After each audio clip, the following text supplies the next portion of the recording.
2, 1.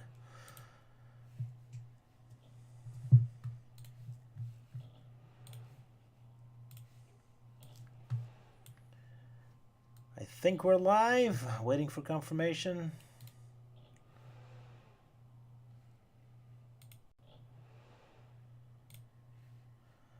Not getting any confirmation yet. We seem to be live. Yeah, we're live. We're going live. Hooray, we're live.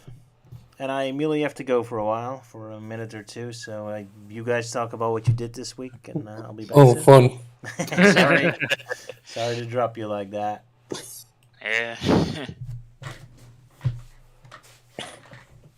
So how's it going, Captain? I heard last time you had your hands busy for a while. A little bit, yeah. I wasn't around last time, so my brief thoughts on the 2 issues that you guys covered while I was gone. There's this really cute moment where Vanilla goes to the Chaotix Detective Agency, and, obviously, Vector still has his crush on Vanilla from, I think Sonic X created that. So I'm glad to see that's still a thing. And she, has cream cheese and Chocola help out at the office. In general. That was a great moment. And there was this moment of actual self-reflection from Shadow, where he, calls himself an idiot for the worst thing he's ever done. So, he still does the thing where he calls himself the ultimate life form in third person, so, it's a step in the right direction. Shadow's maturing a little bit, which is weird thing to say, considering how much character development he's already had over the years. And then, and then issue 32, I think. There's this funny moment where, as Eggman attacks, Whisper asks Amy for orders. Amy says that she gave the job to Jewel, so Whisper asks Jewel for orders. And then Jewel doesn't know what to do, because she's just there for paperwork. I liked that. It was great. Whisper is a good little soldier.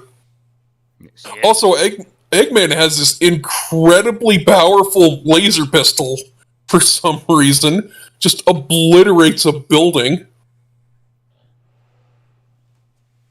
He is really packing heat there. Yeah. And also at the end, where they're doing this huge group hug, Rouge looks a little too into it. I think she looks a little uncomfortable being all wrapped around with the Tangle and everyone else. Whatever it is, that is certainly a face. Yeah. And then, of course, there's the obligatory JoJo's Bizarre Adventures that we already pointed out in the last stream. Yes, you guys got my message. Yeah. Okay, I'm back. Sorry for the inconvenience. Oh, hello, Roger. Hi there, Luke. Welcome back. Oh, wait, you weren't gone. Welcome back, Captain, I should say. Did you catch Captain Obvious for writing that book? I got him. Alright, what did you tell him? I told him to consult me next time. And he said no. Like a jackass. What an anticlimactic ending. Maybe next time you should just slap him and say, "Hey, stop it." I will keep that in mind. Sorry, just in joke from last episode. So bunch of news to talk about with the trailers and all that. Should we start with the comics or should we start with the trailers of the movie and the new game? What do you guys think? Don't mind. We can do the trailers first. I don't mind. Yeah, I think we should start with the trailers. Alright. Sonic Frontiers, our main new game. We finally got a slightly larger trailer with a little more footage. Get to see the world a little bit. Yeah, that's mostly what it's about. Just introducing the world. We didn't really get gameplay or much story yet. It's really just the introduction to what kind of world we'll be exploring. Luke, any thoughts on it? Well, seeing the trailer, it seems to be way too similar to Breath of the Wild. I was wondering if Izuka was playing the game at the time and thinking, this would be a great idea for the game, because it's almost exactly the same with the grassy fields, and you got the towers that looked exactly like the towers in Hyrule. You got the plinky plonky music, an evil purpley threat that was very similar to the Ganon Blight. And also, I read a little bit into the story that apparently Eggman found this ancient tech and hacked it to take it over, which is a bit similar to what they've done in Breath of the Wild, where Ganon hacked the ancient Sheikah technology in that.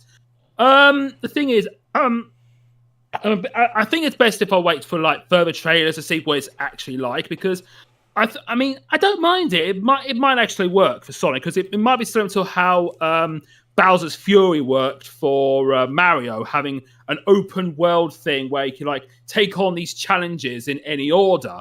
So I'm keeping an eye on it, and I feel I might be interested. All right, that's good. And also, when I saw that trailer, I keep expecting Breath of the Wild Link to turn up.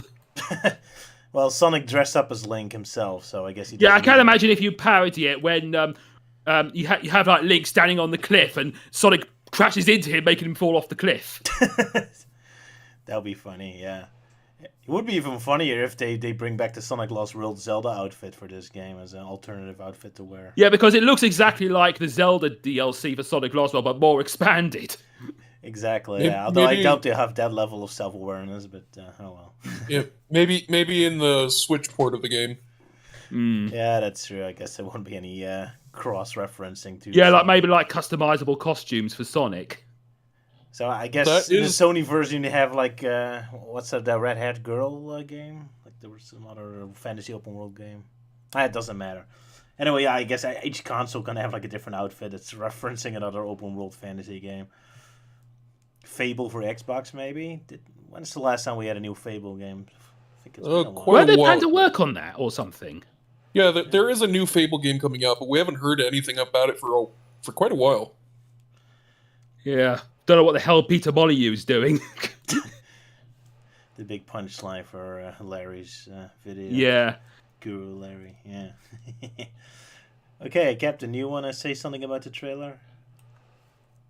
For Sonic Frontiers? Yes. Yes. Okay, so Sonic's design, shockingly, is really good to me, which is kind of weird to say because like he's not too different from how he's been for the past decade, but I don't know, some subtle change happened to him that makes me really appreciate how he looks.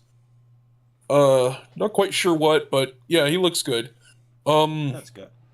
The technology that is chasing him in the trailer has a black with pink highlights aesthetic, which definitely is kind of reminiscent of the Nocturne clan from Sonic Chronicles. Oh, that's a good point, yeah. And yeah, so we've seen the world, and it looks beautiful. I like the more realistic tone. We haven't seen that since, that one game I like. And Unleashed. Well, Generations also have realistic environments. Well, yeah, but only because it was copying other games. True. So, yeah, the art style is very interesting. Sonic stands out a bit. It's very nice. I like it. Okay, that's good. Melting Man didn't want to talk about this game, so I don't know. I don't want to talk too much about it. I just get kind of irritated when I think of Modern Sonic Team. I've been a little disappointed. I think the world looks kind of dull. Although when like there's a sunset or a sunrise, it looks a little more interesting when the rocks become more brownish. But when the rocks are all gray, it just looks kind of depressing to me. But that's just me. Yeah, because I'm kind of hoping that they would put in like other biomes or environments than just green area, like maybe I don't know, maybe like deserts or like snowy mountains or something, or maybe a little ocean area. I think one of the someone said, one of the game journalists told us there was going to be deserts, and Izuka said something that it's not an open world game but an open zone game. Like I don't know if that's just him being cute or if you're actually going to get like separate open worlds that each have a different tone. I hope so, because man, I really miss having a city. I want to have a city, even if it's like a fantasy city, but Sonic game without a city doesn't feel right. Just Yeah, I having the mean, whole they're game. doing that with Kirby anyway. Yeah, that's true. I guess you have to play Kirby instead of this game then. Yeah, Or maybe Kirby stole Sonic City level. who knows? Because we finally get a Sonic game that's kind of like an RPG again, but then there's no sign of civilization, so that kind of makes me like annoyed. I mean, like Luke said, it looks a lot like a Zelda game, and I never really liked Zelda. Its worlds, Zelda worlds always looked like a giant wasteland to me. There's barely any like society or life, except for like 5 houses or something. So I don't know. It's not appealing to me, and that doesn't make me very happy because Sonic has been very boring and dead in the water for a decade. So I really needed this game to be like punchy, like immediately. Yes, new Sonic game. Oh, it looks amazing. So I mean, it's not doing anything wrong yet. I mean, yay, there's no Green Hill Zone. Yay, it's actually finally 3D. So it's doing a lot of things at once, but it looks so dull and low energy that I still can't really muster any enthusiasm for it. So, but yeah, we'll see. They're only demonstrated how the world looks like up to this point, so we just have to wait for all the other details. Yeah, because at the moment it does kind of look like an Unreal tech demo. Yeah, pretty much. And I made a joke here that I found it so funny that despite Sonic having gone to all these fantasy worlds, and then there's this shot of Sonic looking shocked and off, and oh my god, after he's like zapped away by this power, and he just stares to this super generic location with just rocks and grass. It's like, why are you so super excited about that?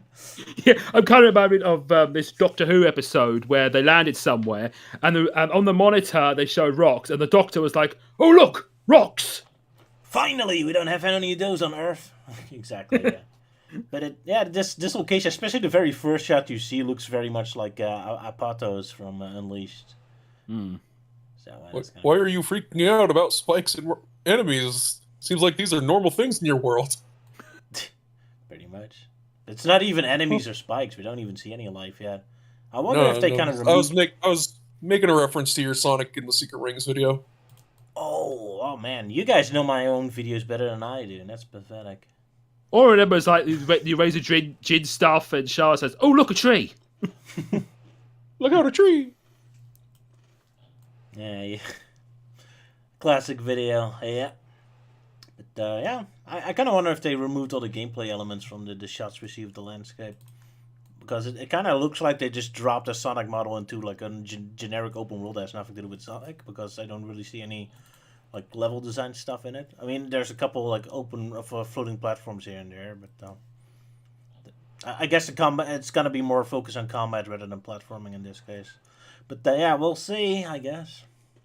Real quick, Rhino in the comments pointed out there's actually a Steam page for this game already. Oh wow! And so there's this this description. It says, "Worlds will collide in Sonic the Hedgehog's newest adventure. An experience like never before. Accelerate to new heights and experience the thrill of high-velocity open zone freedom. Battle powerful enemies as you speed through the Starfall Islands. Landscapes brimming with dense forests, overflowing waterfalls, sizzling deserts, and more. This holiday 2022, journey into new realms." Yeah, that statement, that's where the desert came from. So, I hope it's multiple separate worlds, but I kind of wonder what they mean with worlds collide. Kind of sounds like it's different dimensions going to collide with the real world, or I don't know. And it does say journey into new realms, so... Yeah, if it says realms multiple, then I guess it means we get more worlds. I hope so. I definitely hope so, because if this is the only setting in the entire game, I'm not going to be very happy. It looks very, very boring to me. There is quite a few pictures. Oh, really? None showing the desert, though. Did they show a city?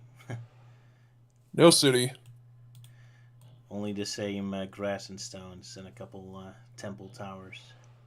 Also, I think I forgot to mention in the backstory, like when Eggman is hacking the ancient tech, he uses an AI apparently called Sage, and I thought, oh, okay, that's a bit of a nice in joke there. For Sonic fan game content. I think. Oh, they were evil all along, and now he's using fan games to power the evil ancient temples. Oh boy. Yeah. No, our fan games have betrayed us.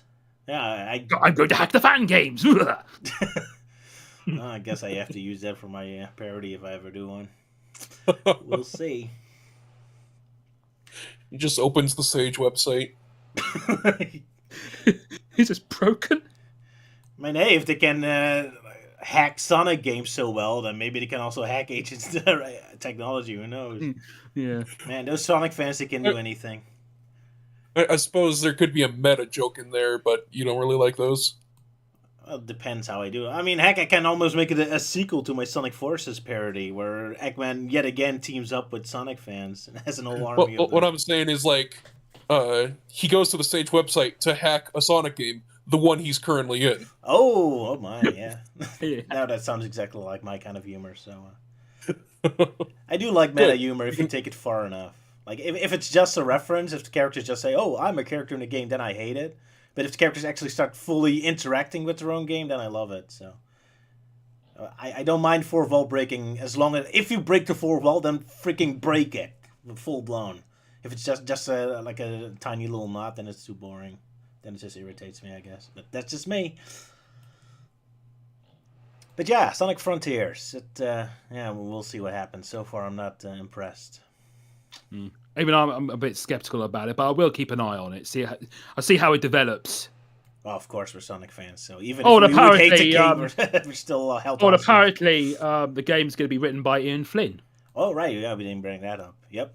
So they finally hired a better writer. And this is not Pantaf this time. Well, we don't know yet. They can still be Oh assistant yeah, writers. still early days. Yeah. I mean, very often, especially big RPG style games, they have like a main event writer and like the ones who write the subplot. So Pontic and Graf could still show up. Who knows? Don't count your chickens yet. Yeah. But yeah, with the Ian Flynn or Ian Flynn, I don't know how to pronounce his first name. Sorry, but at least the characters will be more in character. Well, unless Shadow shows up. But yeah, I don't know about the plotting. I mean, by the end of the day, Flynn is still under contract by Sonic Team. They still holding the leash, so and there's only that much Flynn can do. We'll see, but it's interesting news at least. So there you go. So we move on to the Sonic movie, I guess. Yeah. All right. Sonic the movie, and boy, there's a lot more references to Sonic Adventure this time. I mean, I love the shot at the start with Sonic standing on the skyscraper, staring at the cops down on the street level, almost like the opening scene of Sonic Adventure. I hope he doesn't make the yeah, this is happening joke here. Yeah, I do like the idea of that where he tries to be like a vigilante, and I thought that's a nice idea they could do in the Sonic games, where it could be a bit like the Arkham games, where like Sonic tries to stop various crimes, and like take on all the criminals. Yeah, that'd be awesome. And it's a great way to keep Sonic busy while there's no main plot going on. So yeah, and especially if Sonic Frontiers is going to be like an open world game, it makes sense he would do lots of superhero missions. Although I doubt they'll play it up in that game. But yeah, Luke, your opinion on Sonic Movie 2 so far?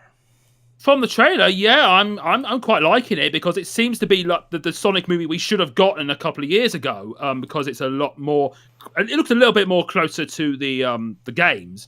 I've noticed that Robotnik is not the big and hefty at the moment, but I think that by the end of the movie he might be able to get a bit fatter. And also we got Tails in. They have changed his character design a little, so his face doesn't look as flat. And I've noticed that he doesn't say much in the trailer, just a few generic video game quotes. But I'm hoping that we'll get some sort of interaction, some cheesy interactions between Sonic and Tails, like working off against each other, like how Sonic interacted with Tom. And also I do like how it looks more adventurous, with like flying through the sky and like exploring ancient ruins and snowy areas. And also, yeah, we got Knuckles. And he does look a lot more threatening, especially like throughout the first movie. Sonic was under the impression that the echidnas are after him because they want his powers. But when he finally takes on Knuckles, it's like Knuckles doesn't seem like he doesn't care about his powers, but it seems he has his own agenda. But so yeah, I'm interested to see how they're going to do this movie, and I'm just thinking about like how they're going to do Tom and the human characters as well, like how they're going to be in it, like that sort of thing. Yeah, Tom barely shows up in the trailer, so that's gonna be. He was only in one scene. I think what they're doing because like in the first movie, like there was too many human characters in it, and I think they're going to sideline them a bit so that more focus would be on the animal characters, possibly. Fair enough. But yeah, it definitely looks like it's gonna be more of a video game movie. I kind of like that Agent Stone is back. I guess that destroys the theory that he's just fake or an Eggman's head. Although I guess it could still happen, but then have to be very creative. Also love he's now in a coffee shop. It's a nice continuation of the... Yeah, I like the idea. I kind of see this idea like he brings Knuckles in and Stone offers Knuckles a coffee. That'd be funny. Just giving everyone coffee. And of course the Sonic characters can't handle it and become more hyperactive. Who knows what they could do with it. But alas, everyone made a joke that the bean of the coffee shop was called Mean Bean, but unfortunately it's just called Mean Brew. So I guess it's not a Sonic Mean Bean Machine reference. Oh well, close enough, I suppose. I mean, it almost looks like Bean, but yeah, it's Brew. It doesn't even rhyme. Blasphemy. Yeah, and also in one of the shots, you see like Sonic and Tails dressed up in like winter wear, and apparently it's a bit similar to a character to one of Sonic's disguises in the Fleetway Sonic the comic, where he had this alter ego called Bob Beakley, where he disguised himself to hide from Robotnik. Oh, that's interesting. Now I'm wondering if Tails didn't get any lines because he's not done by a famous Hollywood actor. So yeah, because in the way that the way Tails made those clips, it's like they've got a soundboard in it, and they've got the lines like "Hello, I'm Tails." Oh no, Sonic. Well, it's already been confirmed that Kalino blah blah blah is coming back to voice Tails. Hey guys, I brought some Olive Garden. Oh, nice. What do you got? Oh, goody. I got the take-home pastas for $5. Oh, yeah, nice. Sonic inspired you? Yeah. They are nice. delicious. I take your word for it. Unfortunately, we don't have Olive Gardens here in the Netherlands. But my buddy Ewan told me that there's hints that the temple Eggman is in is actually Labyrinth Zone. Yeah, because there's a lot of like owl motifs around. I think it's like in the games really, where you get to see a lot of owl motifs, and it seems to imply that Longclaw's people were the original guardians of the Chaos Emeralds, or whatever they're going to be called, and like maybe the Echidnas or tried to covet it or something. Didn't we spot owl statues in the first movie too? I remember we having theories about that in Green Hill Zone. You saw a bunch of owls. So I think it might have been very briefly. Yeah, we did mention that. Yes. So I guess it's gonna be a recurring theme then. Maybe the movie will build up on it. We'll see. Of course, we can't know for sure yet. But yeah, the trailer looks very interesting. Much more energetic, much more closer to the games. I'm digging it. Looks good. Very colorful. Less cringy jokes. That was my first concern when I saw the first trailer of the first movie. There were a lot of terrible jokes. Well, not terrible jokes, but very awkward jokes. Here it felt a lot more natural, so that sounds good. You say something? I really like Knuckles' voice. He sounds pretty good. I've been concerned about what he was going to sound like because like it was this guy who's never played Knuckles before. And I was worried he was going to sound too British like he does in other movies, but he sounds really good so far. With Idris Elba, he can make his voice sound threatening. Yeah, definitely. Yeah, that is absolutely. True. Yeah, because the one line we've gotten of him so far sounds really good. Definitely. But yeah, sorry, Luke means I won't be asking you for his voice. He's not British. That's all right. At least I'm still Robotnik. Of course, he has to be. Smoking. Smoking, indeed. Yeah, sorry I didn't use that line in my animated trailer. That's right. Didn't get to it. Well, yeah, I'm fine with Knuckles' voice in the trailer. I don't know much about I think the only time I've ever heard of him was that he voiced the what's his name? The police chief from Zootopia. You know, the buffalo guy. He's also Heimdall in the Marvel Cinematic Universe. Yes. Haven't seen that. I'm way behind with Marvel movies. And he was... Oh yeah, he was in the Suicide Squad recently. Yes, not Deadshot. Yeah, the other Suicide Squad movie, yeah. I've only seen the original, not No. Luke was saying his character was not Deadshot. Because he may as well have been Deadshot, but like he wasn't for some reason. Yeah. They didn't get Will Smith. Yeah. I have to bring up that this might be a reference to the Sonic 2 comic. Ah, yes, Sonic's winter disguise from Fleetway Sonic. Yes, I was saying like how when you see Sonic and Tails in their winter wear, he looks a bit similar to his Bob Beakey disguise in the Sonic Fleetway Sonic the comics, which he disguises himself to hide from Robotnik. Sorry if you hear weird sounds coming from me. Someone's firing off fireworks behind my window. Damn. Oh, jeez. Someone got You weren't kidding. My Fireworks building is in frickin' exploding. December. Sorry. Thanks for the properly timed warning. Yeah. Yeah, Eggman's firing off missiles again. Oh my god. Eggman is attacking me. He doesn't like my opinions. Oh, that's really funny. I turned my Alright, mic away from the window. I hope that helps. But yeah, I did see the trailer for myself after my very long work day, and yeah, I'm digging it. It feels very Sonic Adventure-esque with you know, all the action going on, and of course, I honestly wouldn't mind if they threw in Sonic saying, you know, oh yeah, this is happening. It just more depends on how it's delivered, because I remember the last time Sonic said that was back in Lego Dimensions, and it was in a very meta kind of way, you know, like, oh yeah, this is happening. Huh, it sounded better in my head. And I remember people were really pissed off about that when that line got revealed. Yeah, oh well. Good old Sonic Avenger bashing. Why not? No love for us adventure fans, I tell you. No respect at all, I tell you. Well, it's Lego Dimensions' way of showing love, I suppose. But yeah, this movie has a lot of Sonic Avenger stuff, so I guess that's one complaint off my list. Although, I have noticed in the trailers that you can see Robotnik wearing two different outfits. Like in some shots, you can see him wearing a red and black attire, and in some shots, like one in when he is in his egg carrier thing, and another way he introduces Knuckles, he's wearing a black attire. So it gives you an idea of where they might, like maybe you don't know if he got that from when he came back, or like then he changes into his iconic red outfit.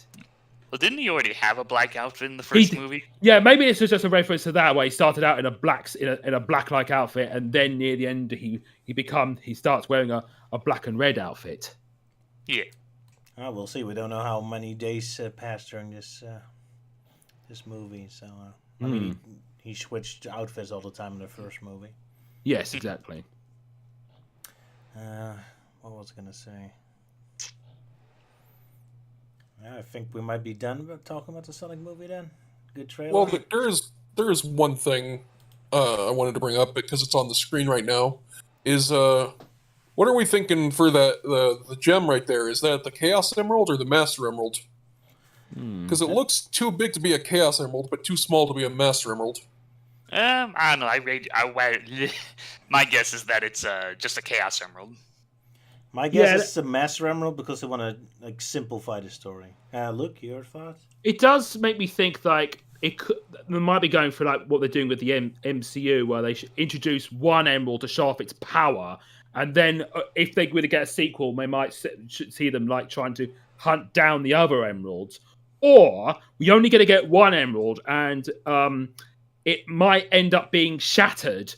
And so they have to go and try and find all the parts. I mean, I don't know. I mean, it depends. I think it might be similar to like with the MCU approach, where like each of these emeralds have different abilities. Like it looks like this emerald can like create tornadoes or something, which what appears to be what Eggman is using. Yeah, well, even in the games, the Gales Emeralds can do whatever they want. Anyway, we have to keep in mind the movies aren't really the game, so they can't really do whatever they want. So maybe they take. Yeah, it's possible. It's possible that these emeralds all have different, unique abilities. Elements. And then see like how Sonic's power might be even tied to them. That's very possible. Yeah. So it would be interesting to see them going into it. Yeah. Yeah, maybe the reason Sonic is blue and Knuckles is red is because they are connected to the blue and red Chaos Emeralds.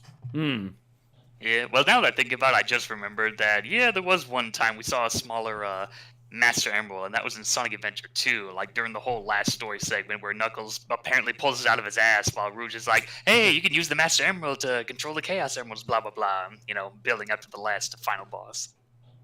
Yeah, and also I had this idea, like years and years ago in ancient times, the Owl tribe sealed away chaos or at least his essence in the emeralds, and so like when Eggman gets the emerald, he might learn about chaos, and like maybe by the end of the movie, or which might lead to the sequel, into a sequel, and he might try and free it.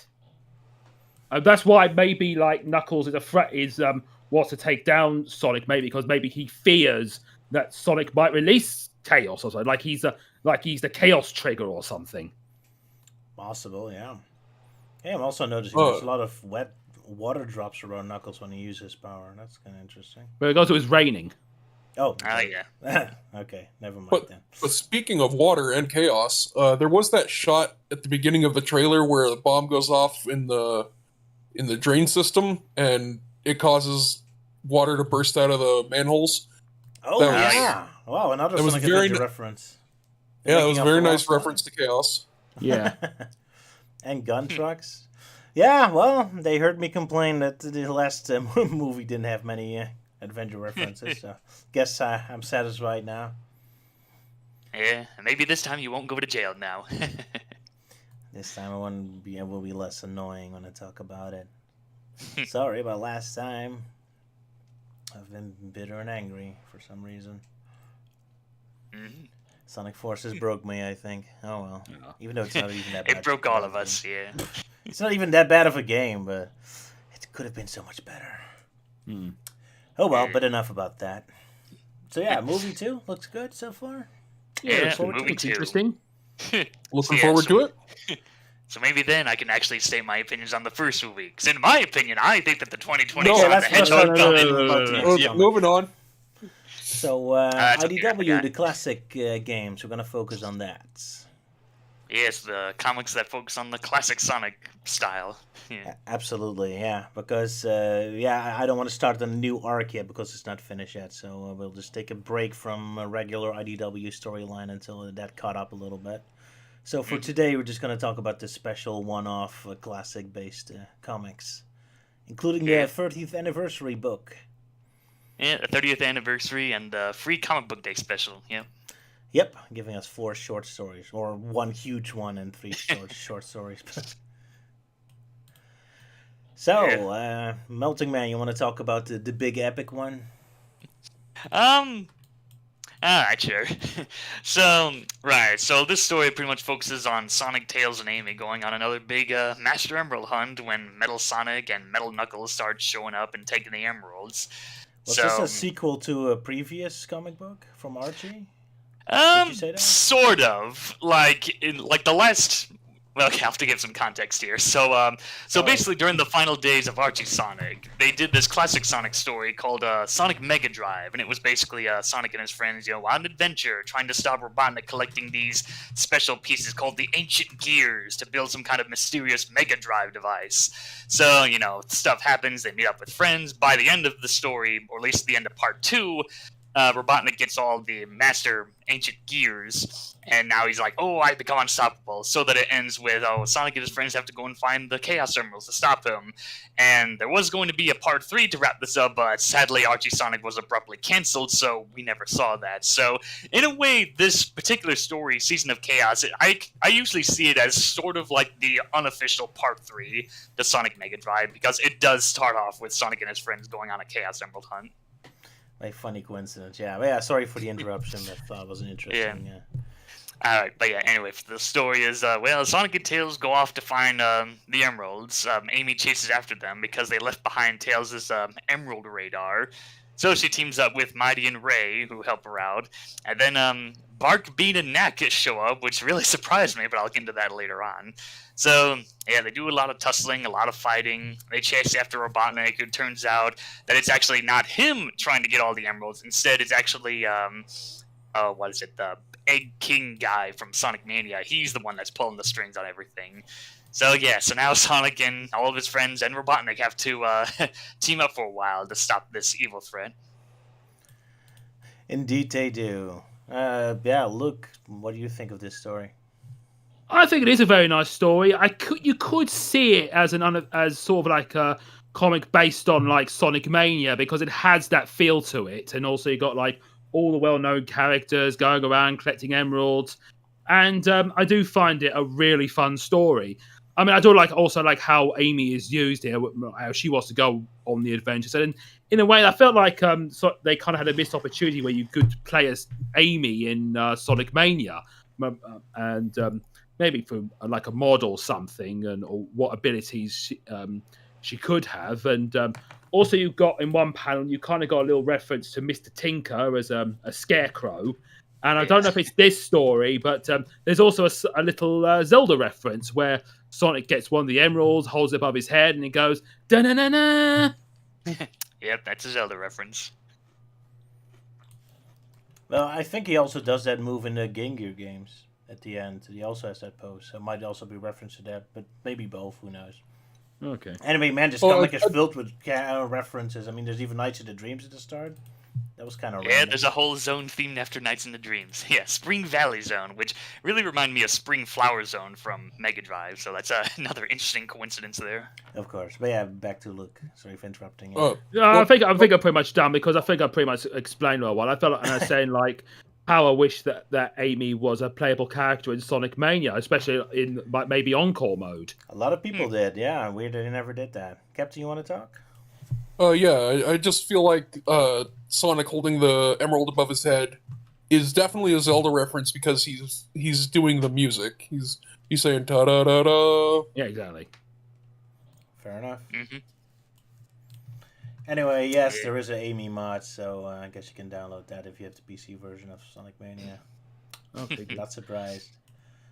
And also, there's a panel where like we get to see what it's like with Eggman sleeping and like with Heavy King trying to like doing him, and then you got him sleeping on like a mean bean body bag, bean bag, yeah.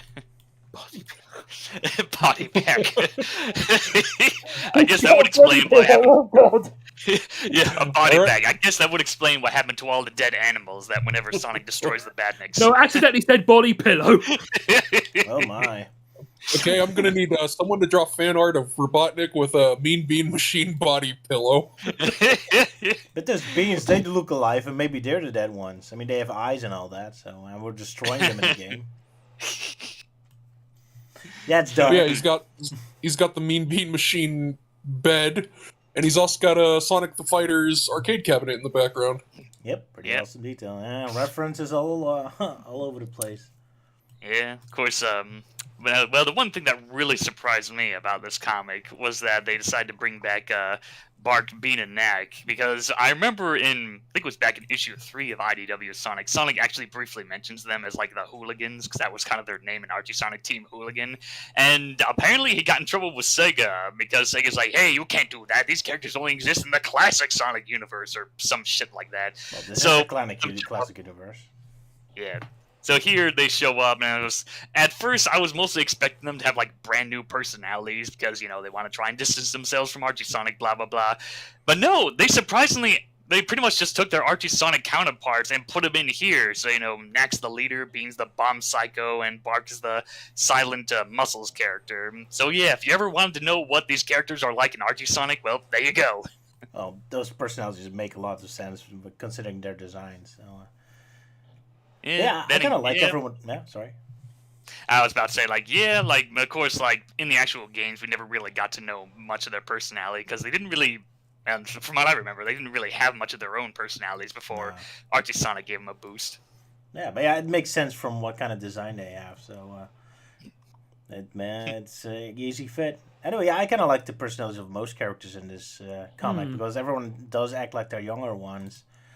We even get a lot more of classic Amy. I mean, modern Amy has been really toned down lately, so much that she barely, almost entirely different character. So I'm kind of happy that her old, bubbly self is back again, considering this is the younger Amy. So I guess that makes sense. Yeah. And everyone's a lot more cuter. So I like it. Yeah, there's this one panel where Sonic asks Amy for a boost. Yes. And she just immediately, without hesitation, says, "You are a wonderful person and people say nice things about you." It's really cute and wholesome. I love it. Yeah. Very good. Yeah. I think what shocks me the most is that the characters actually speak. I mean, it's classic Sonic usually. Him speaking is like a big no-no. Supposed to be Well, mute. then again, classic Sonic did speak in the Archie Sonic comics. Yeah, but I mean modern classic Sonic. Like the actual classic Sonic did speak in Sonic CD and in all the cartoons. But Yeah, the real classic Sonic, not the shitty retcon from Forces. But again, I it's- consider that non-canon, but that's just me. indeed, after the retool, he's been mute. Oh well. There's also a weird inconsistency with the art style in this, in that it can't seem to make up its mind whether characters have eyelids or not. Because sometimes when they close their eyes, it has the tan color, but sometimes it's just white, like in the old cartoons. All right. Oh, just I like must with have missed me. that. I never liked that when their eyelids are like still open when they're closed. It looks creepy to me. So I kind of prefer it if they have tanned eyes. Oh well. And I don't speaking know. of creepy, Tails doll appears quite a bit in this comic, and for most of it, he is just looking creepy, and it's funny. Yeah, being more of a spy for the Egg King to observe Sonic and his friends, which is also another element they took from Archie Sonic. Pretty cool, yeah. Did they explain in the comic how the king can still be existing without the Phantom Ruby? Because I was kind of surprised about that. I thought his existence was tied to the Phantom Ruby. Eggman just said he rebuilt it. Yeah. Oh, that's it. Okay. Yeah. Because I thought it was just a normal egg robot was turned by magic into something different. So, oh well. It was, but now he seems to have just built it intentionally. Yeah. But why? He was already betrayed by him, so now he's like, let's build it again. And it's betraying him again. Stupid Robotnik. He kind of asked for it this time. I guess he just forgot to put in a obedience chip in him. Yeah. Yeah, and he forgave the Heavy King quite easily because, like, oh, I'm sorry, I betrayed. He says, oh, it's all right, you can have your old job back. Well, he did make a good point that Robotnik actually literally programmed him for deceit. It's like, I didn't program you to betray me. Oh, wait, I did. That's Robotnik for you. Yeah. Oh well. course. Then again, he's very ego-driven, so all you have to do is just be very nice and kiss his feet, and he's immediately forgiving for you. That's why he kept forgiving Scratching Rounder, probably. Yeah. There's also this moment where the Heavy King refers to himself as the Metallic Overlord, and Eggman like looks at Metal Sonic and tells him, "Don't get any ideas." Yes. Yeah. Speaking of metals and whatnot, they also brought back Metal Knuckles. That was a surprise to see him get a lot Yeah. more screen time. As well as a more updated design, because Metal Knuckles really hasn't gone through any updates. Like, I mean, he did appear in Archie Sonic, but it's just based off of how he looked like in a Sonic R. So this is a much more sleeker, updated design. So, like, you see the dreadlocks have more, like, there's hinges so that they can move around. The claws are more detailed. So, yeah, it's very nice.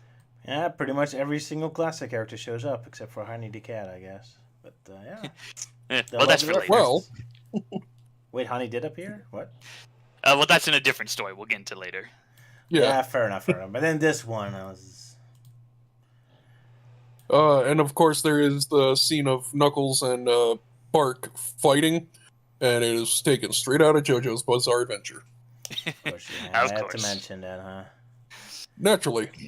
JoJo's Yeah, reference. I guess that was his favorite scene. For my favorite scene in the comic is when Robotnik plans to use the Tails doll to override the programming of Metal Knuckles and Metal Sonic so that he can have control over them. And Tails' reaction to this is, okay, but later I want to know why I got that and not a cool Metal Tails. Yeah, that was fun. I also love him just squeaking the Tails doll, almost crushing him.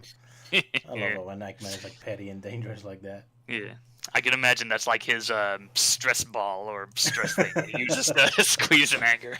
That would be such a great Dr. Robotnik thing to do. Like every time he's stressed, he's like Sonic and Tails figures around just to beat them up, just to get just release his stress. I hope Jim Carrey's Robotnik does that as well in the movie. Oh, nice! I love that. Yeah, that'd tons be of cool. fun details. Also interesting, the comic seems to imply Tails doll is really Robotnik's favorite doll, as in he's literally sleeping with it as well, like it's his plush. Mm. So wholesome, huh? He doesn't find him Uh, creepy at all. there are a few more things I liked about this comic. One is Tails kind of geeking out over Fang's bike and like all the cool features it has. The scene where all of them are running together and like Mighty and Ray are doing like classic Sonic runs. Everyone else is just running normally, and then there's Bean in the back with his arms at his sides.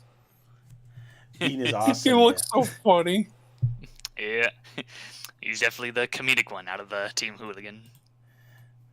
Yeah, I love like his face I like expression. Archie Bean, so I'm happy to see him acting like he did in Archie comics again.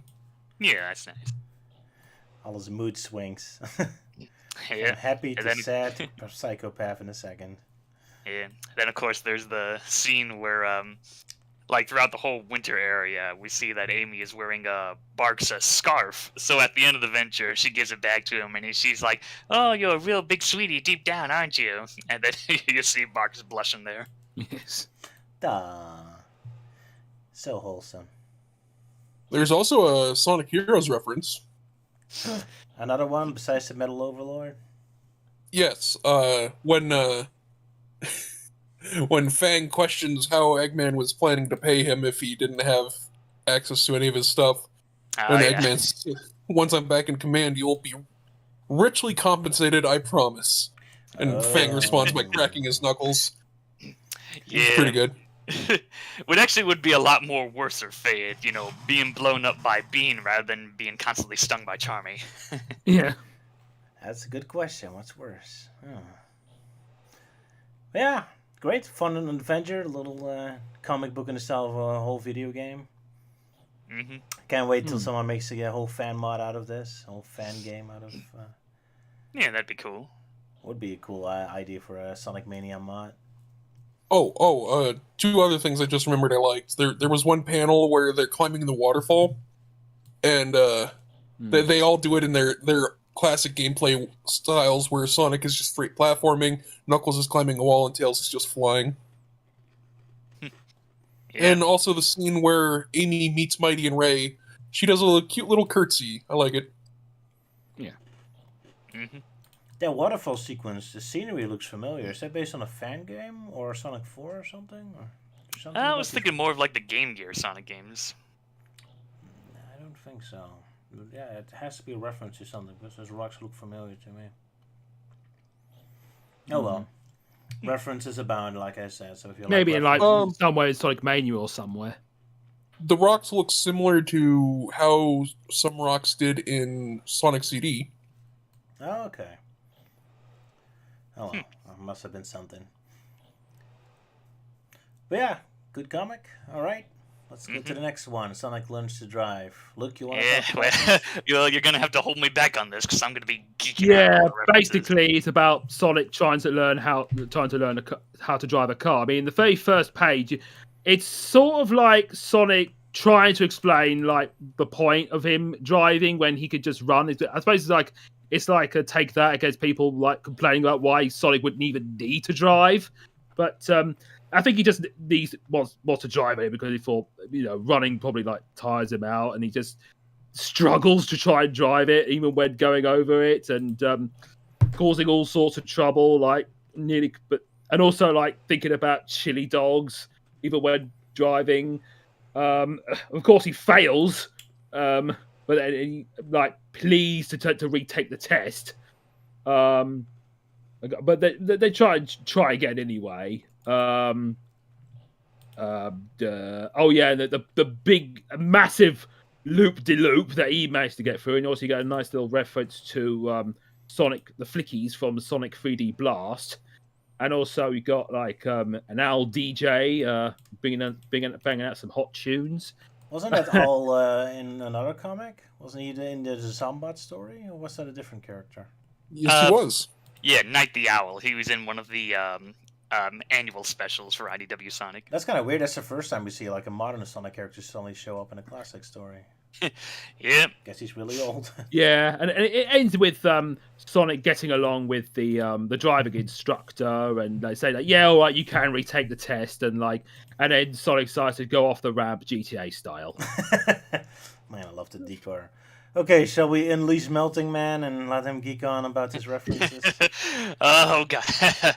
Captain's go first. You talk. All right, so I'll give my brief thoughts on the story. So yeah, it's definitely nice. It's nice that they did a more unique take on the whole why is Sonic driving in the car? So it's like, well, okay, he's doing it because he's doing it for a race for a lifetime supply of chili dogs. But of course, the catch is that it's a car race. Though it's interesting seeing him trying to get used to driving and sitting still and moving his legs and not go super fast, which kind of makes me wonder how the hell were there no police cars running around, because you think he would have been pulled over by now. But right, anyway, destroyed them all. Yeah, probably. But right, and this comic, oh god, it is just filled to the brim with freaking references. Mostly a lot of obscure references, which of course is mostly my thing. You have the dangling keychain, that's the spaceship from Sega Sonic Cosmo Fighter. You have one of the cars from Waku Waku Sonic Patrol Car. You actually have Feels the Rabbit, Sonic's early designs showing up. And heck, even freaking characters from the Shogakukan Sonic mangas actually show up. There's bits where you see Monica the mouse in that Sega Sonic popcorn machine, and then there's Miss Wing, another obscure character. I'm like, wow, this is the first time in any official Sonic media outside of Japan that feature characters from that obscure Japan exclusive Sonic manga. And I was just geeking out all over it. I love the setting. It really reminds me of Dr. Slump, but that weird Japanese-ish outside town. Yeah, and also there's a poster on the loopty thing of Sonic, and I swear I saw that poster design before. Yeah, I agree. With Sonic doing 3 fingers. It looks very familiar. Yeah, I agree. Yeah. I'm not sure what it's from. I think it might have been from when you try to put in one of the the No Way logo or something. I'm not sure. Could be, definitely. Yeah. References everywhere, but man, I love this setting.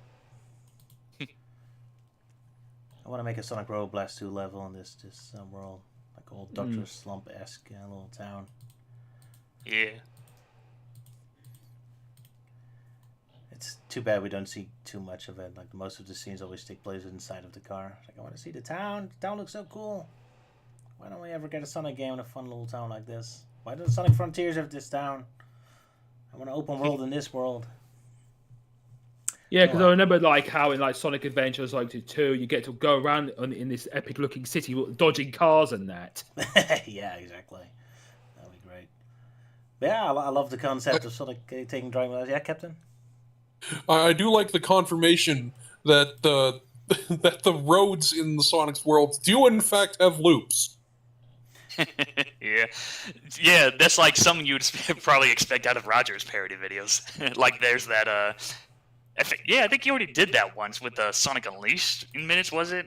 That's correct, yeah, where an old man has to walk down the road and just fly in the air by a random loop. Yeah, how all these towns in the world of Sonic Unleashed have all these random ramps and things everywhere. Mm-hmm. Yeah, poor random civilians. But yeah, so lots of love for obscure references, especially the Japanese stuff. Yeah, this is really the Japanese comics, so the manga stuff, the weird popcorn and the police car game.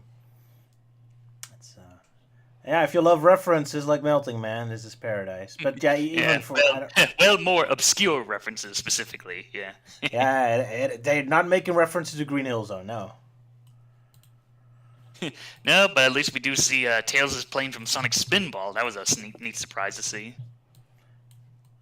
Tails' plane from Spinball? What's that difference? Yeah, in the scene with the loop-de-loop, there's a blue plane flying by, and if you look at it, it's pretty much designed like how it was in Sonic Spinball. Oh, that's cool. Mm-hmm.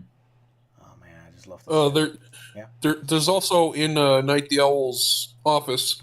There's a poster that says UFO Labyrinth. which I suppose is either a reference to Labyrinth Zone or Sonic Labyrinth.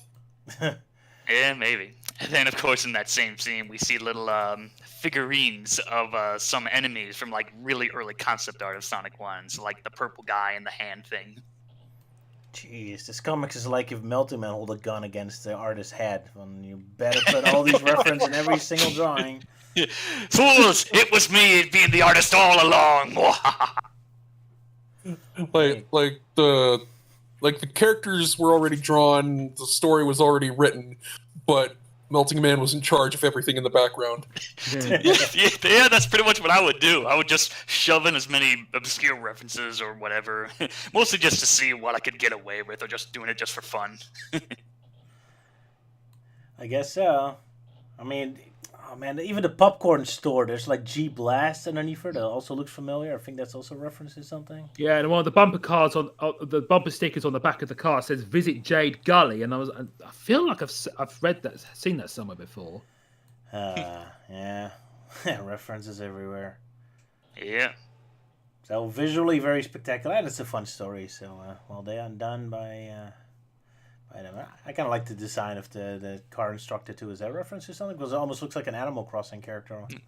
No, I think that's a completely new character. I never seen that kind of, or at least that kind of animal species show up in other It's a Sonic unique media. design, yeah. Oh well, I guess we'll. And also, when you come to look at it, it does kind of remind you of like the very early pilot of Sonic X. The idea they were going to go for with like Sonic living in a city with other animal-like characters. Oh yeah. I don't think they had that creative designs for the characters. They just looked like anime characters with some mild animal parts on it. But yeah, it would have been cool if we had the whole series taking place in this. Oh well, maybe in Sonic Prime. Who knows? Mm-hmm. I doubt it, but would be cool. Guess we'll move on to the next one. All right. Yep, Eggman's birthday.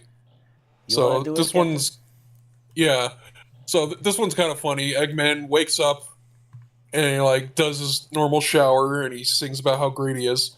When he looks at himself, when he looks at himself in the mirror, yay, naked Eggman, got to get that fan service. English. When he sees like some more lines on his face and he realizes it must be his birthday, because that's obviously how birthdays work: is you wake up and you're suddenly older. And he knows that his robots like to throw him birthday parties, and so he's expecting them to do it, even though he tells them not to. And to his surprise, they are nowhere to be seen.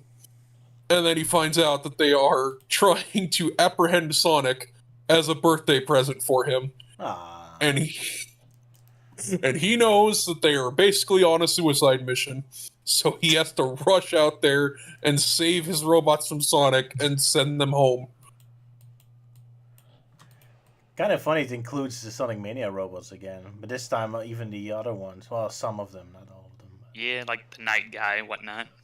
So yeah, they really Yeah. survived, but besides the Phantom Ruby, that surprised me. But oh well. So yeah, so he goes home and then they just give him a giant cake. And He's that's a it. fat man, so he can always make us happy with cake. Yeah, I do like this strip. It's pretty much one of my favourites. You get to see like Eggman like doing his daily routine and like how he gets along with his own robots when they try to throw him a birthday party. And yeah, I do find it quite fun. It is. I love the art, the colors in this artwork too. Very daring. A lot of like this the softness, but still very creative. I don't know. Yeah, something about the you colors could I see like. how he acts a bit like a prick to his own robots, even though they tried to be nice to him and trying to give him nice gifts. Watching a Robotnik interact with his robots is always fun. Yeah, I love it. There's also the scene where he checks the bathroom for the robots. Has a couple of funny signs on the wall. One of which says, "Do not wash hands. You are a robot." And the other one says, "No, you're right. You have none," proving that Eggman is American. And also, there's a screen that says "Always watching," like 1984. Yeah. I love that. I always love it when you have like Dr. Eggman smiling, have this shit-eating grin on his face, but there's some dark, evil statement underneath. So I do that in my levels all the time too. He's just smiling and it's obey. Yeah, it's kind of funny for having an army of robots. There's surprisingly an arcade room because we see like there's a very cool. beanbag chair and arcade machines and all that. It's probably just for himself, knowing Robotnik. He always likes to turn everything to a theme park. And Beanbag chair, don't you mean a body pillow? Man, now I can just imagine these like arcade games are just like all games that he made for himself. Like Adventures of Robotnik, and he's just going around bashing Sonic and whatever. Yeah. That would be such an awesome level in this video game, where there's like a whole Robotnik arcade room, and you have to go inside of the video games. He did that in Sonic Adventure 1. Oh yeah, with the hammer, yes. Yeah, but then a whole level based on that, where you constantly, and then you have to kill like lame video game versions of Sonic and friends. Yeah, well, Sonic and Super Sonic, yeah. But and not hit Eggman. Of course, yeah. Oh, I love that. They should really do more with that. That's great. It's a darn shame the games never really utilize Eggman for humor anymore. That's weird. Did they even do? Did they? I have a question. Did they even do that in Sonic Unleashed? Because like Eggman Land, the theme park. But were there any visual like arcade games or whatnot, and kind of in the style of Sonic Adventure? Because I don't remember any. There's a bobsleigh at least, and a Ferry wheel. Yeah, there's roller coasters, there's Ferris wheels, there's sleds, but no, unfortunately, there's no arcade games where the goal is to kill Sonic. Sonic Unleashed is not as playful as Sonic Adventure, no, sadly. Oh well. Yeah, I guess Eggman Land is it's too pure for Sonic to step foot in. I guess, but then again, it mostly takes place in a robot factory, right? Not really in the theme park. Well, in Sonic Colors, you kind of do have like this side bonus level-y thing that's done in the style of arcade games. I think it's called like video. I can't remember what it's called. Oh, the virtual. Yeah, but they don't really do any jokes with that. I mean, it would have been great if you actually had to kill Sonic at the end of each level or something like that. Like maybe if you pretend you're Eggman, you have to then try and get Sonic killed. But just like with everything in Sonic Colors, they completely missed the point or didn't do anything funny. It's just like, you're in a video game world, but only in a super boring kind of way. Like, it kind of looks Game Boy-esque, I guess, but they don't really do anything fun with it. It was called Eggman's Sonic Simulator, by the way. Yeah, you'd think that's a joke right there. Like, Dr. Eggman programs his own Sonic simulator. Like, you play as like a super dumb Sonic who constantly falls on his face, or has to obey Eggman, or... Again, you expect some kind of joke there, but no, nothing. Like, why would he make a straight platform simulator? Like, Robotnik would have done something petty about it. I suppose maybe the reason is that, like, in Sonic Colors, he is pretending to have turned over a new leaf, so maybe he's, like, as a show of good faith, he has made this accurate Sonic game. Yeah, I guess so. I still think Sonic Colors could have been much funnier. They made a lot less cringy jokes and more actually utilized Man, never mind about Sonic Colors. I can complain endlessly about that game. Just go to your happy place, Roger. Just go to your DS version. Exactly. The way the whole strip is set up with like all these different rooms, we get to see like all the different rooms in Eggman's base and like Eggman interacting with his robots. I can see this being like similar to that of The Office, with like you get like the day in the life in like a typical office environment with Eggman and his robots. That's true. With Eggman acting like the typical boss. I always loved. I would love an Office parody that takes place in Eggman's bases. That'd be amazing. Absolutely. Yeah, and Eggman doing the David Brent dance. I'm sure he would, dancing all the time, naked in the shower. All those poor robots have to watch. Yeah. And poor Captain Fury also has to watch. I completely forgot that The Office was originally a British show, so I had no idea what you meant by David Brent. Yeah, he was the British version of that boss guy. I don't know the name of the American guy. The guy, all I know is like he was seen in memes where he was like yelling, going, "Oh God, no!" Yeah, Steve Carell. He played his character was oh God, I just had it. Oh, I don't remember. Michael Scott. I think that was it. Right. So much potential. All right. Are we done with this comic? Again, love the art style. The color use is amazing here. Mm-hmm. Yeah. Well, the only thing I can feel like bringing up is Robotnik's base that we see at the beginning. It kind of reminds me of Robotnik's base from Sonic SAT-AM, or at least a more simplified version. What you mean? This is way more detailed than Sonic Adventure of Sonic Dash ever was. No, it's Sonic SAT-AM. Oh, sorry, yes. Oh. Yeah, wrong show, Roger. Oh, sorry, blasphemy. Oh my goodness. Oh yeah, I can see it. Yeah. Okay. Yeah. Yeah. So bring up basically, an example. Yeah. So the Sonic SAT-AM is like the dark version, and this comic is like the light version of the design. That would have been how the original the Royal Family Acorn Palace would have looked like, but I get what you mean. Yeah. Mm-hmm. I mean, I guess the design makes sense. It's an egg, and he's Eggman, so... Oh, that's kind of surprising that Sonic CTM has a reference to him being an Eggman. I didn't expect that. I also noticed in the panel where, like, Eggman's robots are trying to attack Sonic, they arrive in, like, these white egg pods with red lights. Very similar to... bit similar to the drones from the Sonic movie. Oh, okay. Oh, yeah, I can kind of see them. Yeah. I mean, the Sonic movie also did that with the Buzz Bombers, I think. Yes, a good like a white drone version of the Buzz Bomber. I thought that's a nice touch. We didn't bring that up, yeah. But again, their design is like the Buzz Bombers, but they look like how those drones looked like last movie. Interesting detail. Yeah. We go to the last comic now? No. The free comic book day one, yeah. The free comic book day. Amy, the artist. Anyone wants to do a synopsis? Or is it my turn? I guess it's your turn.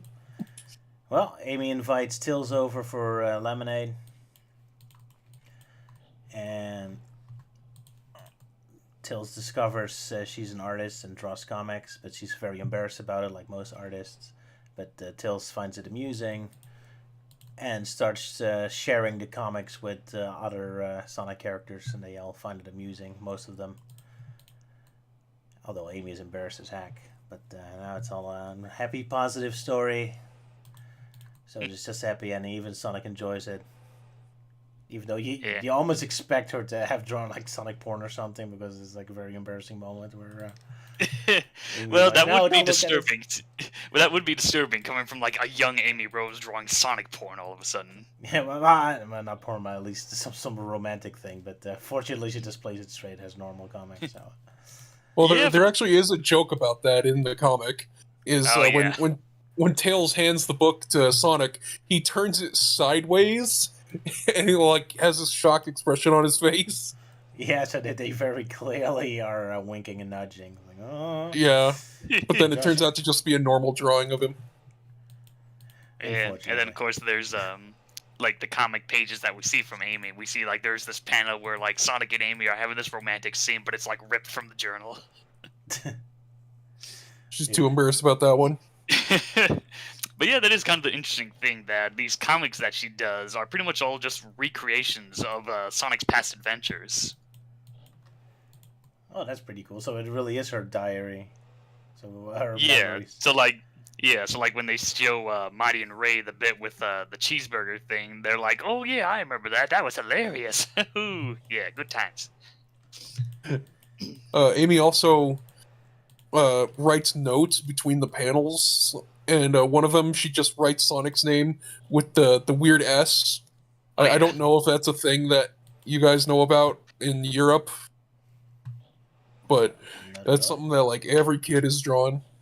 Yeah, I remember doing that back in middle school. Yeah, just doing like it's a pretty simple design. You just do like 3 or 6 lines. Yeah, so I've done that S thing as well, because I thought it's like a nice little S logo for Sonic. Kind of reminds me of the G of GON gun. Also, it kind of looks like that. No, just me then. Okay. I don't remember the G, the logo of gun off the top of my head right now. It doesn't really look like part of the gun font. One detail I like about this comic is when when Sonic points out that Amy drew the new chili dog stand, the walrus is in the background. Happy for the free publicity. Yeah. He's like, woo! I also Yeah, like I in was the wrong. one of Amy's strips where he faces off against Metal Sonic. Where she titled it "Strange, Isn't It?" Ah, penis joke. No, the Eh, Sonic movie reference, Yeah, but that's I not get you, the mate. OVA one. I don't Oh, know what wait, the hell sorry. you're thinking of. I gotta get my What references the wrong. hell, That's the Raj? snooping around. Sorry. Uh, I thought I was like, "What are you ready to say penis for?" I need to go to bed. yeah, I already said penis. I'm saying a lot of There wasn't unintelligible to do with things. penis. Here we go. Well Sorry, I then. thought of the snooping around thing. My brain was in the Okay. wrong spot. I'm sorry. Anyway, so yeah, there's the Honey the Cat reference you were looking for. yeah, that was neat to see good old Honey show up in here, even though it's just a brief cameo. I didn't even spot her. I'm such a bad Yep, she's fan. she's in there. And surprisingly, even some of the scrapped characters from Sonic 1 show up, like the characters that were planned for the whole sound test thing, where Sonic's in a band, like, yeah, do. So you see, like, this monkey, rabbit, and chicken characters, like, yep, they cameo in here, too. Ah, how wholesome.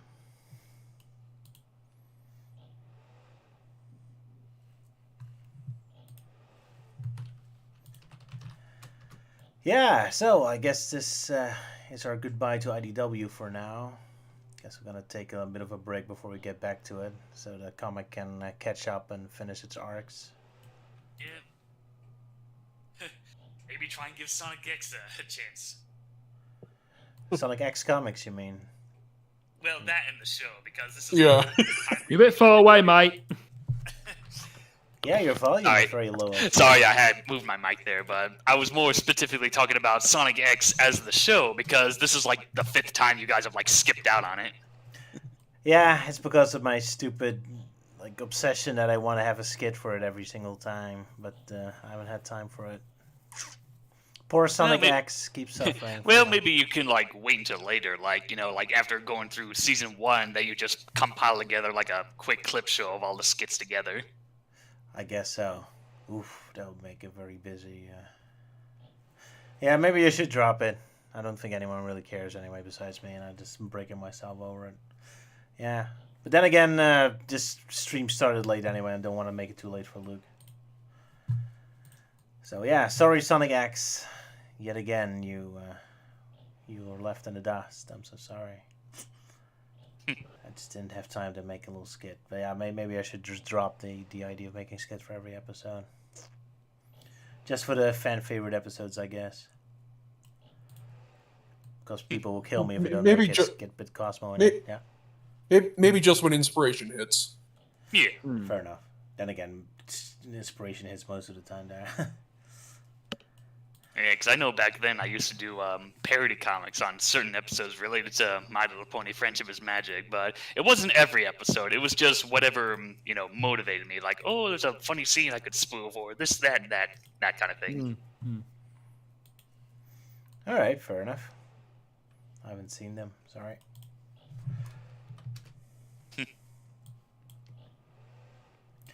Then again, I wouldn't be familiar with My Little Ponies too close anyway. I just saw a couple episodes. You made a comic about the Weirdo Yankovic episode? No, funny enough, I didn't really do a parody comic involving Weird Al Cheese Sandwich. Yankovic's appearance as Cheese Sandwich.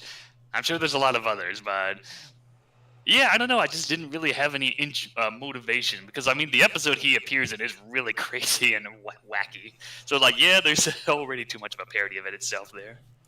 I mean, he was in like 3 or 4 episodes.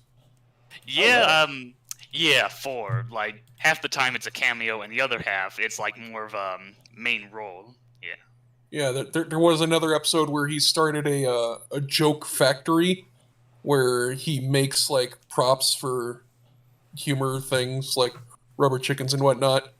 But Yeah. he finds the job soul draining. And like Yeah. he can't laugh anymore. Didn't he also marry one of the ponies? Yep, he married Pinkie Pie and they have a kid together. At least one. I think they might have 2. So Yeah, yeah, what- Pinkie Pie and Weird Al. Pinkie Pie and Weird Al have canonically had sex. Yeah. Huh. Very important to know. Yeah. Yeah, it's kind of interesting with all the guest stars they had in the show. Cause like there was that, and crap. What's the guy that played Captain Kirk? He actually made William Shatner. Yeah, William Shatner. He actually voices a character in one of the episodes. He was a pony? Yep. Yeah, he played Applejack's grandpa Ooh, that's a weird idea. Wow. on their mother's side, because that was a bit of history that was apparently taboo. Is that Applejack obviously comes from a family of apple farmers, but her mom comes from a family of pear farmers, and it was like. Exactly. It was a Romeo and Juliet situation. Oh boy. Yeah, and funny enough, it is kind of like, like in the show we see like, oh, the main six having their families and whatnot, but with Applejack we never really saw her parents, and it's sort of vaguely hinted that they're dead, and I think this episode kind of also cements that, because like the whole backstory, and then there's a bit of dialogue from Mrs. Cake. She's like, oh well, I wasn't sure when it was the right time to tell you, but yeah, it's actually surprising for a reboot of My Little Pony. There is quite a lot of expansive lore and backstory to the characters and the world. Yeah, that's why it's popular, I guess. Anyway, I have to thank Insult to the Human Race for a small donation. Thank you very much. I'm having a great weekend. Thank you. And it's very hard to insult the human race because maybe human race deserves it.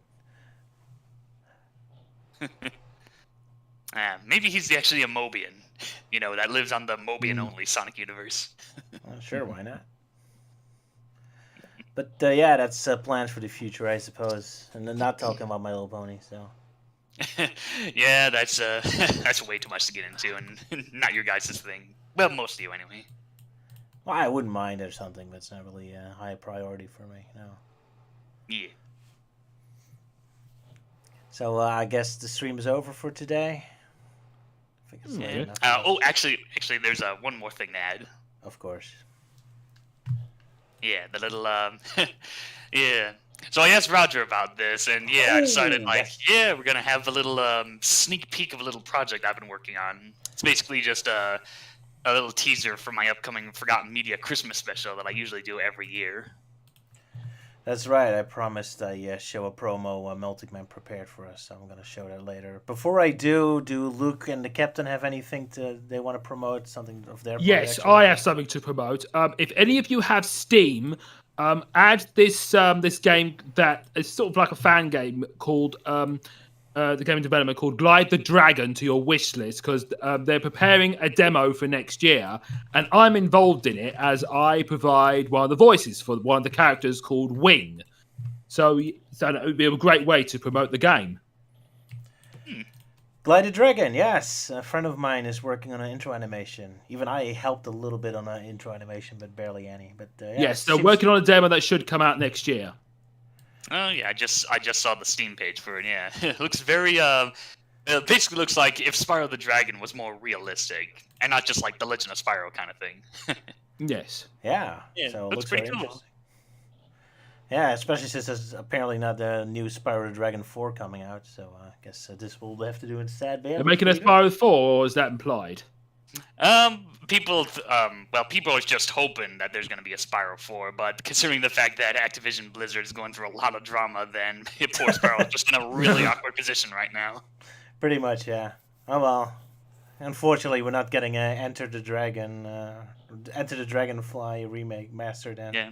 Yeah. Well, there's no official one, but there already is a fan-made Enter the Dragonfly remaster. Oh, really? I didn't even know that. Okay. Yeah, they just used the same game engine for the Reignited trilogy and just recreated it from the ground up there. Oh, wow, that's impressive. Oh, I should look that up. But yeah, and then Glide the Dragon, so plenty of Spyro action out there.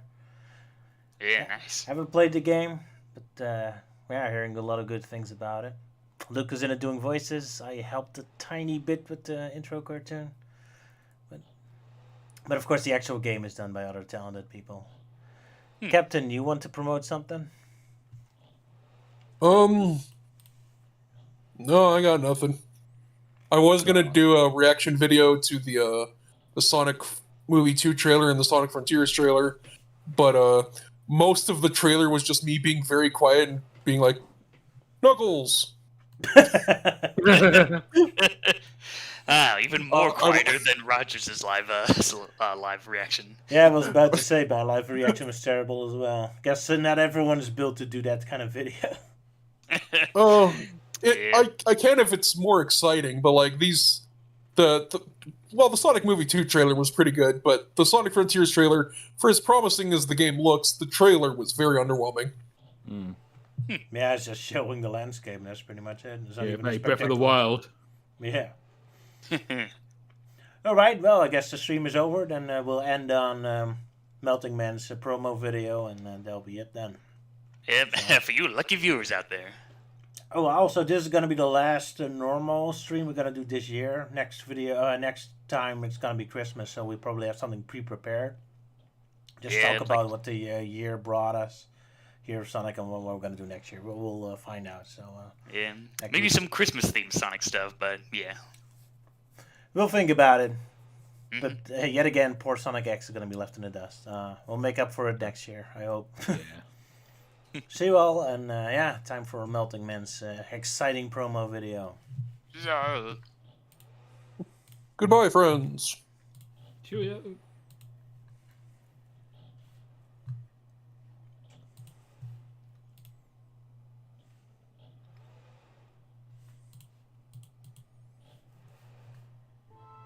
"'Twas a long time ago, many years back. A film was made, starring our dear friend Jack. He wanted to do Christmas with his macabre fashion. 'Twas a long time ago, many years back. A film was made, starring our dear friend Jack. He wanted to do Christmas with his macabre fashion, and soon learned that Halloween was his true passion. Years later, a video game sequel became a thing, in which Oogie tried to be the Seven Holidays king. But many do not know that a different follow-up was created. 2 different sequels? That sounds fabricated. It may not be well known on any encyclopedia, for you see, it is in the realm of forgotten media."